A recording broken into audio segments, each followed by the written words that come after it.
பங்கஜம். சொல்லுங்கண்ணா, சொல்லுங்க. வாங்க வாங்க உட்காருங்க ஃபர்ஸ்ட். சொல்லுங்க. பங்கஜம், இப்ப தினசரி நாம சொல்லிட்டு இருக்க மெசேஜஸ் எல்லாம் நேருக்கு எப்படி போய் சேர்றது, அதோட ஃபீட்பேக் எல்லாம் நன்னா இருக்கா? எனக்கு நிறைய பேர் சொல்றா சூப்பரா இருக்குண்ணா. எல்லாரும் மெசேஞ்சர்ல நம்மளுடைய வாட்ஸ்அப்ல தனியா வேற போன் பண்ணி சொல்றாண்ணா, ரொம்ப நன்னா பண்றேன் மாமி, நீங்களும் அந்த பட்டு மாமாவும் ரொம்ப அழகா பேசுறீர்கள், ஒவ்வொரு நாள் ஒவ்வொரு கருத்துக்கள் எங்களுக்கு கொண்டு வந்து தரீங்க, நீங்க கொஞ்சம் லேட் ஆனாலும் எங்களுக்கு கஷ்டமா இருக்குது, நீங்க கரெக்டா அந்த டைமுக்கு வந்துடுவீங்களான்னு பாத்துக்கிட்டே இருக்கிறோம் மாமின்னு சொல்லி நிறைய பேர் சொல்றாண்ணா. அப்ப எல்லாரும் நம்ம ப்ரோக்ராம் அப்ப பாக்குறா இல்லனா? நன்னா பாக்குறா. நேத்தெல்லாம் கூட நீ விடுதலை சொன்னியோன்னும் அப்ப அவ வந்து அதெல்லாம் அந்த சிலந்தின்னு அந்த வாட்ஸ்அப்ல போட்டிருந்தாளாமே. ஆமாண்ணா நிறைய பேர் கேட்டுட்டு ஆன்சர்லாம் யோசிக்கிறதுக்குள்ள டைம் ஆயிடுது அப்படின்னு சொல்லி சொன்னா. ஆமா, நாங்க என்ன பண்றது, எங்களுக்கு கொடுத்துருக்கிறது 1 hour, அந்த 1 hourல நாங்க நிறைய விஷயங்கள் உங்களுக்கு சொல்லணும் இல்லையா, அதனாலதான் நாங்க உடனே உங்களுக்கு ஆன்சர் கொடுத்துடுறோம். ஆனா ஒரு குவிஸ் ப்ரோக்ராம் மாதிரி வைங்க அப்படின்னு சொல்லிருக்கானா. ஒரு குவிஸ் ப்ரோக்ராம் மாதிரி வைங்க, நாங்களும் நாங்க எல்லாம் வந்து அதுல கலந்துக்கிறோம். அப்போ நீங்க வந்து அந்த மாதிரி விடுகதைகள் நிறைய இதெல்லாம் சொல்லும் பொழுது எங்களுக்கும் ரொம்ப யூஸ்ஃபுல்லா இருக்கும்ல அப்படின்னு சொல்லியிருக்கானா. ஆனா நம்மளும் அப்படிதான், நேயர்கள் எல்லாரையும் ஒரு நாள் அவங்களை நேரடியா சந்திக்க வைக்க போறோம். ஒரு ப்ரோக்ராம் மாதிரி நம்ம பண்ணி கவிநிலவு மூலியமா எல்லாரையும் வர வச்சு ஒரு ப்ரோக்ராம் ஒண்ணு பண்ண போறோம்னா. நல்லது.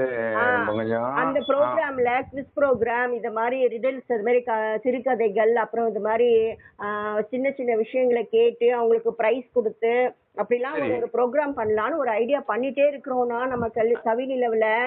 Super idea. அப்ப கவிநிலவு வந்து அடுத்த கட்ட பரிமாணத்துக்கு போயிடுறதுன்னு சொல்லு, அது வளர்ச்சியை நோக்கி போயிட்டு இருக்கு. ஆமாண்ணா நம்மளுடைய எம்டி இருக்கார் இல்லையா, மாணிக்கம் அவர்களும் அதுதான் சொல்லிட்டு இருக்கா. நம்ம எல்லாரையும் ஒரு நாள் ஒரு மீட் பண்ணி அவங்களுக்கு நிறைய ப்ரோக்ராம், கேம்ஸ், நிறைய சிந்தனைகள் உள்ள சில டாபிக்ஸ் எல்லாம் கொடுத்து நம்ம பேசி ஒரு நாள் நல்ல ஒரு என்டர்டைன்மெண்ட் ப்ரோக்ராமா கொண்டுட்டு போகணும் எல்லாரையும் வச்சு அப்படின்னு சொல்லியிருக்கானா. கூடிய விரைவில் அதை அனௌன்ஸ் வேற பண்ண போறாளாம் கவிநிலவு குரூப்ல. அருமையா இருக்குன்னு சொல்லு. ஆமாண்ணா சூப்பரா இருக்கும். நம்ம எல்லாரும் போய் அதுல கலந்துக்கணும். எல்லா ஆர்ஜிஎஸ் வருவாளாம், அப்புறம் எல்லா நேயர்களுக்கும் தனித்தனியா இன்வைட் பண்ணுவாளாம், எல்லாம் செய்யலாம் அப்படின்னு சொல்லி டிஸ்கஸ் பண்ணிட்டு இருக்கானா. அருமை பங்கஜம், சூப்பர். நல்ல ஒரு செய்தி சொன்னேன். இப்ப நம்ம வந்து நம்ம நேயர்கள் இருக்கா, நேயர்கள் கூடிட்டே இருக்கா தினசரி. அப்ப நம்ம அந்த இதுல இப்ப ஒருத்தர் விளம்பரம் தந்தான்னா அவளுக்கு என்னென்ன பெனிஃபிட் இருக்குன்னு சொல்லு பங்கஜம். நம்ம இப்போ வந்து ஒரு புது ஆஃபரா போட்டுட்டு இருக்கானா கவிநிலவுல. என்ன ஆஃபர்னா, 7 நாளும் நீங்க கொடுக்குற அட்வர்டைஸ்மெண்ட் அனௌன்ஸ் பண்ணிக்கிட்டே இருப்பா. எவ்வளவு நேரம்னா, காலையில 6 மணில இருந்து நைட்டு 12 மணி வரைக்கும் ஒவ்வொரு மணி நேரம் ஒரு ஆர்ஜே பண்றா இல்லையா, அவங்க எல்லாரும் அனௌன்ஸ் பண்ணுவாளாம். ஒவ்வொரு ஆர்ஜேயும் அவங்க ப்ரோக்ராம்ல ஒவ்வொரு தடவை பண்ணிட்டே இருப்பாள். பண்ணிட்டே இருப்பாள். 7 நாளும் பண்ணுவா. ஆனா நீங்க வெறும் 5 நாள் பே பண்ணா போதும். இது ஆஃபரா கொடுத்துட்டு இருக்கா இப்ப. ஆனா இது எப்பவுமே கிடையாது. இது கிடைக்கிறத யூட்டிலைஸ் பண்ணிக்கோங்க. அதாவது 5 நாளைக்கு நீங்க பே பண்ணீங்கன்னா உங்களுக்கு 7 நாள் 2 நாள் ஃப்ரீ. ஆமாண்ணா, இது சூப்பர் ஆஃபர்ல. ஆமாண்ணா, வாரத்துக்கு 1000 ரூபாய் தானா. 1000 ரூபாய் தான் வாரத்துக்கு.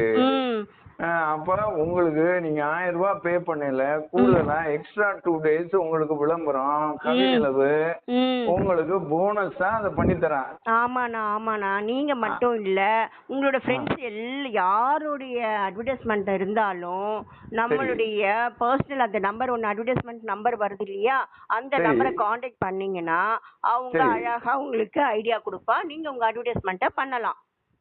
அதாவது இத கேட்டு இருக்க வியாபார பெருமக்களே, வர்த்தக நிறுவனங்களே, நீங்க உங்களுடைய பிசினஸ இதுல அட்வர்டைஸ்மெண்ட் பண்ணி விளம்பரம் பண்ணி உங்களுடைய சேல்ஸ நீங்க கூட்டிக்கோங்க. உங்களுடைய நிறுவனத்தோட உங்களுடைய லாபத்தை கூட்டிக்கோங்கன்னு நீ சொல்ற. ஆமாண்ணா. ஏன்னா இப்ப நம்மளுடைய கவி நிலவுக்கு நிறைய பேர் வர ஆரம்பிச்சிட்டா பாத்தீங்களோ, நிறைய ஊர்ல எல்லாம் கேக்குறானா தெரியுமா உங்களுக்கு? அருமா, இது கடல் கடந்து கூட சிங்கப்பூர், ஆஸ்திரேலியால நேத்து கூட ஒரு லேடி மலேசியால இருந்து சூப்பரா பண்றேன், உங்களுடைய ப்ரோக்ராம்லாம் ரொம்ப நல்லா இருக்கு நம்ம குரூப்ல போட்டிருக்கா பாருங்க. அவ மலேசியால இருந்து சுமதின்னு ஒருத்தி. அருமை. அவ பியூட்டி எனக்கு தனியா காண்டாக்ட் பண்ணி வேற சொன்னா, நீங்க ரொம்ப நல்லா பண்றீங்க, நீங்க 2 பேரும் ப்ரோக்ராம் சூப்பரா இருக்கு, உங்களதுல எல்லாம் பாட்டெல்லாம் ரொம்ப அருமையா போடுறீங்க. அவ மலேசியால பியூட்டி பார்லர் வச்சிருக்காளாம். அவங்க பியூட்டி பார்லர்ல காலையில இருந்து இங்க நம்மளுடைய எஃப்எம் ஓடுமா. ஓ சரி. உங்க ப்ரோக்ராம்லாம் நாங்க எல்லாமே கேட்போம், ரொம்ப நல்லா இருக்கு உங்க ப்ரோக்ராம்லாம் அப்படின்னு சொல்லிட்டு இருக்கானா. அருமை. பேஷா, இது நன்னா இருக்கு. இந்த ப்ரோக்ராம்ல வந்து நேயர்களுக்கும் நல்ல நல்ல செய்தி கிடைக்கிறது. இந்த ப்ரோக்ராம் நிறைய பேர் கேட்கறதுனால அதுல அந்த பிசினஸ் பீப்புளும் வியாபார நிறுவனங்களும் வர்த்தக பெருமக்களும் இந்த அட்வர்டைஸ்மெண்ட் கொடுத்து உங்களுடைய சேல்ஸ நீங்க கூட்டிக்கோங்க, உங்களுடைய பொருளாதாரத்தை வளமாக்கிக்கோங்க, நீங்களும் பயன்பெற்று பிறரும் பயனடையட்டும் சொல்ற பங்கஜம். அப்படித்தானே? ஆமாண்ணா, உண்மைண்ணா. சரி.